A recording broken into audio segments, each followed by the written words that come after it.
খেলাধুলার উন্নয়নের জন্য ইনডোর স্টেডিয়াম শীঘ্রই পেতে চলেছে ইসলামপুর, এমনই জানালেন বিধায়ক কানাইলাল আগরওয়াল। একাধিক উন্নয়নের কথা জানালেন ইসলামপুরের বিধায়ক কানাইলাল আগরওয়াল। তিনি জানান, প্রত্যেকটি বিধানসভায় একটি করে ইনডোর স্টেডিয়াম হওয়ার কথা রয়েছে। সে মতো ইসলামপুর একটি ইনডোর স্টেডিয়াম, সুইমিং পুল, রাস্তার উন্নয়ন সহ ব্রিজ, একাধিক উন্নয়ন পরিকল্পনা রয়েছে আগামী দিনে ইসলামপুরের জন্য। এর পাশাপাশি তিনি বলেন, সরকার যেমনভাবে ফান্ড দেবে উন্নয়ন হবে। ইসলামপুরে একাধিক উন্নয়নের পরিকল্পনা রয়েছে তার। Bureau report, big news Bangla.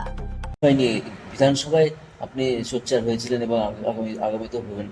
আপনার ইসলামপুর উন্নয়ন নিয়ে কি বিষয় রয়েছে, মাথায় ভাবনা রয়েছে, যদি একটু বলেন। যেগুলো রাস্তাঘাট আছে, ব্রিজ আছে, সেগুলো তো উন্নয়ন হবেই। বিশেষ করে একটা করে স্টেডিয়াম, ইনডোর স্টেডিয়াম প্রত্যেকটা বিধানসভা হবে, এরকম বাজেটে একটা প্রস্তাব আছে যে সব অ্যাসেম্বলি কনস্টিটিউয়েন্সিতে 5 কোটি টাকা ব্যয় করে একটা ইনডোর স্টেডিয়াম হবে।